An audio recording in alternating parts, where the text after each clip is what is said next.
fois, chers frères et sœurs en Christ. Aujourd'hui, nous allons donc parler de ce sacrement que nous aimons tant. Donc, c'est le sacrement de la réconciliation. Donc, il y aura d'autres émissions où nous parlerons des autres 6 sacrements que nous connaissons tous donc, en tant que chrétiens. Donc, nous allons aujourd'hui donc partager avec mes frères et sœurs qui sont parmi nous. Donc, je suis avec Maurice Samba, avec Tekle et avec Léonie Sarr. Donc, nous allons partager aujourd'hui d'après ce que les gens disent sur la confession, d'après ce que l'on connaît. Et ensuite, nous inviterons donc un prêtre qui nous dira exactement voilà ce que l'Église dit réellement, demande réellement aux fidèles donc de faire en ce qui concerne donc ce sacrement de la confession. Confession de 10, voilà, au contraire, confession c'est une rencontre joyeuse. C'est vrai, ça suscite beaucoup de questions. Parce que nous-mêmes étant jeunes, effectivement, ça suscite beaucoup de questions. Mais sur l'un du rôle, c'est ñàkk xam lan mooy sacrement de confession. Parce que ñu bari dañuy ñëw di laajte voilà fa lañ ko bind ci Bible bi etc.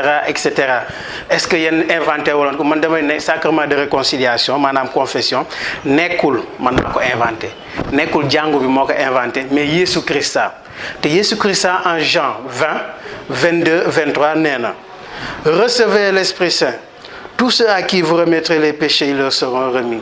Tous ceux à qui vous pardonnerez les péchés, ils leur seront pardonnés. Donc voilà le fondement scripturaire de ce sacrement de réconciliation. Nekkul l'église bi moo ko inventé, nekkul jàngu bi moo ko inventé, nekkul kii monseigneur etc. moo ne sacrement de confession, mais Jésus Christ moo ko wax. Christ, avant de le rencontrer, on a eu plein de sujets, plein de préjugés. Pourquoi aller chez un prêtre pour te confesser alors que toi tu peux être chez toi dans ta chambre, parler directement à Dieu, lui dire tes péchés et que Dieu qui entend tout, qui sait tout, qui voit le fond du cœur de l'homme, il va te pardonner directement. Donc moom day def li nga def. Bàkkaar la comme yow. Exactement. Lu tax nga nar a def. Alors, tout à l'heure maa ngi doon wax les fondements scripturaires de ce sacrement de réconciliation te nee naa leen ne c'est Jean 20 22 23. Léegi su ñu ñëwee ci la fréquence du péché comme obstacle à la pratique de ce sacrement lenn leer na su ñu jëlee livre de Néhémie chapitre 17 Néhémie nu muy tuddee yàlla mooy le Dieu des pardons maanaam le Dieu qui nous pardonne, le Dieu qui est toujours prêt à nous pardonner. Et la fréquence pour ce sacrement de réconciliation dans les chrétiens, nous les chrétiens, la chance que nous avons, maanaam wërsëg bu ñu am mooy le sacrement de réconciliation mooy sacrement bu nga xam ne parmi tous les autres sacrements mën naa ko jot chaque jour te mën naa ko jot tamit chaque heure. mën naa ko jot chaque seconde saa yoo xam ne gis naa ne sama diggante ak yàlla demeewul noonu mën naa daw gis labbe bi ne ko voilà dama bëgg defar sama diggante ak yàlla pour cela baptême benn yoon lañ koy jot mariage benn yoon la ñuy sëy de sacrement de ordination lu ñu koy wax benn yoon lañ koy donc le sacrement de réconciliation c'est le sacrement pour nous les chrétiens la chance que nous avons nga xam ne mën nañ ko jot tous les jours de notre vie. Et c'est des questions qui se sont posées. Ou bien tu arrives, tu trouves que c'est ce prêtre-là qui est là, et tu reproches cela. Ou bien tu vas te dire que semaine prochaine, dina dem Saint-Do, dina fa fekk prêtre bu nekk permanence. Tek lu muy wax ni madame beaucoup de jeunes raisonnent ainsi, méconnaître ce sacrement de réconciliation. Jox naa leen les fondements scripturaires. Léegi lu may wax mooy les éléments constitutifs de ce sacrement su ñu nee éléments constitutifs de ce sacrement maanaam am na lu ñuy ne la contrition maanaam maa ngi rëccu après am na la confession après am na la satisfaction maanaam soo génnee ci confessionnal bi da ngay kontaan da ngay bëgg te loolu la ñuy wax matière. Les éléments constitutifs, il y a la matière, moi contrition, moi confession, moi satisfaction. Après, il y a la forme. La forme, moi la présence légitime du prêtre. Donc, si nous disons le sacrement de réconciliation, c'est ces éléments-là, prêtre bi, et contrition, confession et satisfaction. Loolu yëpp maanaam dañ koy jàng ci catéchisme mais jeunes yi voilà dañuy directement maanaam raccourci dañuy dem directement ne voilà l'abbé bi faute bi non tout cela ces éléments réunis loolu mooy tax ñu ne sacrement de réconciliation. Je me confesse et je m'en vais parce que j'ai quelque part peur que ma vie soit divulguée. Qu'est-ce que l'Église en dit le prêtre, est-ce que de la koy xoolee, est-ce que voilà, c'est vraiment secret, etc. Donc c'est des questions que les gens se posent en fait et qui font que voilà. Effectivement, beaucoup se posent ces questions. Le rôle du prêtre, le secret. Le rôle du prêtre, vous voulez dire que prêtre, il est là comme juge. Prêtre, il est là comme avocat. Alex, le prêtre est là. Comme on dit, le rôle du prêtre, c'est de déclarer officiellement le pardon accordé par Dieu. Qu'est-ce que c'est? Le rôle du prêtre, c'est de déclarer officiellement le pardon accordé par Dieu. Mais quand vous allez, Luc chapitre 17, Jésus avec les aveugles, allez-y vous montrer d'abord au prêtre. Parce que c'est le prêtre qui devait déclarer officiellement ses guérisons. Le péché en tant que tel. Mais, le Dieu des pardons. Nous le voyons, le Dieu des pardons. Le secret du confessionnal, moi, l'abbé bi mënu ko violer, même si ko tégon pas que ci put, même si ko non wala li comme ça di nga am alal etc. mënu ko. Té ma xamné bëss bo len démé confessé wu ñew ngeen dégg né l'abbé bi ah néna li néna lelé déclarer. Normalement abbé bobu dañ koy simi. OK. Ils ne vont pas aller facilement vers les prêtres. Parfois, j'ai envie de changer de prêtre parce que j'ai peur. De me kéros. Man de kon dinaa leen partager benn expérience bu ma dund man dem naa confesser la. Léonie balaa ngay partager expérience dinaa tontu léegi kii lu mu wax ni Eric, tu as tort d'avoir peur. Waroo ragal. Sànq bu mu la nee lan mooy sacrement de réconciliation ne la les éléments constitutifs de ce sacrement de réconciliation waroo ragal te ma xamal leen dara le prêtre est choisi au milieu du peuple. L'abbé jékku-jékku jóge ci kaw asamaan rek daanu ci suuf l'abbé jékku-jékku rek ñëw ne voilà damay jàng mais l'abbé am na fu mu jaar man dama koy ne le prêtre est toujours c'est quelqu'un qui est choisi au milieu du peuple. Mais Alex peut-être que yow maak yow suñu dëkkoon benn quartier man balaa may xalaat ne sax damay doon l'abbé mais ñoo doon dem di toj kaas di def lépp. Donc voyez en cela ce prêtre nga xam ne que mais s'il est là comme ni ñu koy waxee il est ambassadeur.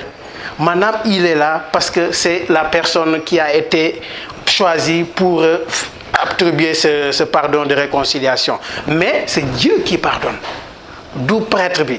C'est Dieu qui pardonne. Et le prêtre est là, comme nous m'avons dit, est là pour déclarer officiellement le pardon que Dieu nous a accordé.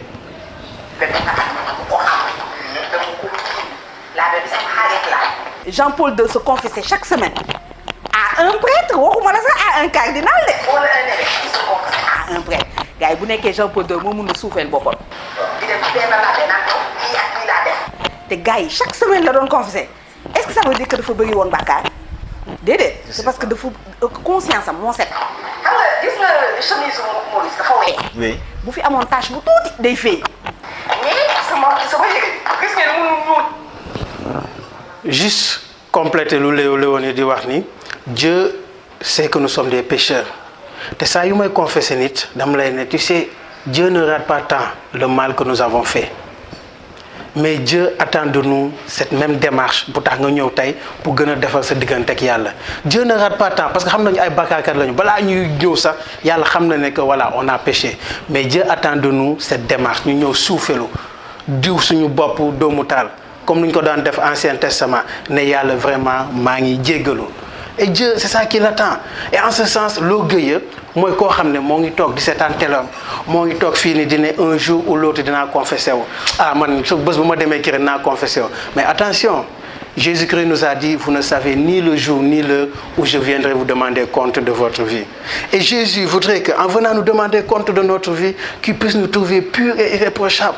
Moo tax nag saa yoo gisee ne que non sa diggante ak Yàlla demeewul noonu dawal jël sacrement de réconciliation. On ne sait pas jamono léegi dafa soppeeku da ngay jékki-jékki dem ne ah pourtant diw fi la nekkoon dégg naa gaañu na mais gaañu na est-ce que diw balaa muy gaañu defar na diggante ak Yàlla ah génn naa nii def na lii dara dal na ma ah et cetera et cetera. Moo tax dañuy gis ñoo xam ne dañuy dem ba sës nekk seen lalu hôpital di ne non woon labbe mu ñëw parce que bëgg naa jël sacrement réconciliation balaa may génn àdduna. doxalin la jëfin ak waxi donc le prêtre a un comportement à tenir par rapport à la personne qui va venir la façon de lui parler sans pour autant tricher, mais aussi la façon de pouvoir traiter la situation qui est là, existante, que la personne vient exposer. Alors, comme je disais, tout s'apprend dans cette vie. L'abbé n'est qu'on est dans le soit l'abbé tu es blindé. L'abbé, ça ne veut pas dire que voilà, nous donnons l'abbé que voilà, non, tout s'apprend dans cette vie. Comme nous l'accueil est fondamental, nit que si nous confessons. De nit que nous nous di lay wax say baka, ngay def ay manière, voilà de kay won que na yow li nga def ni grave na etc etc. Day décourager effectivement. Donc tekle souvent l'autre tamit mën na constituer ben blocage, ben frein que nit ki donné non dama ñëw confesser ci l'abbé bi parce que non l'abbé bi daf may culpabiliser. Voilà le terme. Dans le sacrement l'abbé bi warul culpabiliser dafa ñëw rek accueillir après moom mu conseiller jox pénitence absolution voilà bàyyi nit ki dem tout le reste après c'est moo ki yàlla la. Effectivement. On en a plus besoin. Donc, alors que nous, on va vers cette sainteté-là, au fait, dès que nous sommes saints. On va vers, c'est-à-dire que sabab la dañu ko bëgg. Donc ci yoon la ñu né, c'est un désir et on essaye de se parfaire de façon à atteindre cet objectif-là. Mais sur cette route aussi, il arrive que nous trébuchons. Ce qui fait qu'en fait que certains ont tendance à retourner confesser un même péché. Donc il faudrait... Souvent, je vais illustrer ce que je dis que notre Seigneur Jésus-Christ est mort sur la croix, les bras ouverts. C'est symbolique et c'est très significatif. Juste pour nous dire que Alex, Benoît, Léonie, Maurice, nous allons pécher X fois, N fois dans notre vie. Nous allons tomber plusieurs fois dans notre vie. Mais ce qui importe, c'est que nous puissions toujours nous relever. Voilà pourquoi il a les mains comme ça. Et nous relever comment? À travers ce sacrement de réconciliation, ce sacrement de pénitence qu'on appelle aussi confession. Qu'on apprenne à être compatissant. Il a péché en livrant un sang innocent. Amen. Amen.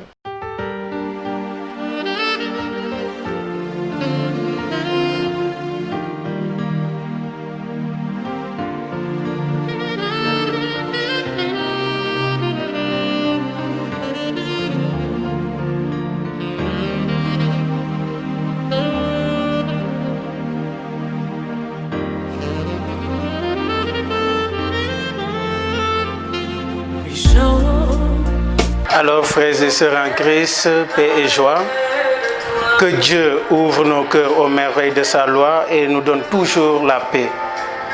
Et qu'il exauce toujours nos prières et nous réconcilie avec lui par le Christ notre Seigneur. Frères et sœurs de Jeune Espérance, le Seigneur est vie, le Seigneur est aussi pardon. Et par son Fils, dans son esprit, il veut que nous mourions au péché pour que nous ressuscitions ensemble pour la vie qui ne finit pas. Alors, voilà pourquoi nous pouvons dire, Seigneur, tu n'es pas loin de ceux et celles qui se reconnaissent pécheurs dans ton Église. Et délivré par elle de tout péché, fait que nous puissions te rendre grâce. Fait que nous puissions toujours te rendre grâce avec un cœur renouvelé par le Christ notre Seigneur, qui règne avec toi et le Saint-Esprit, maintenant et pour les siècles des siècles. Amen. Dans ce monde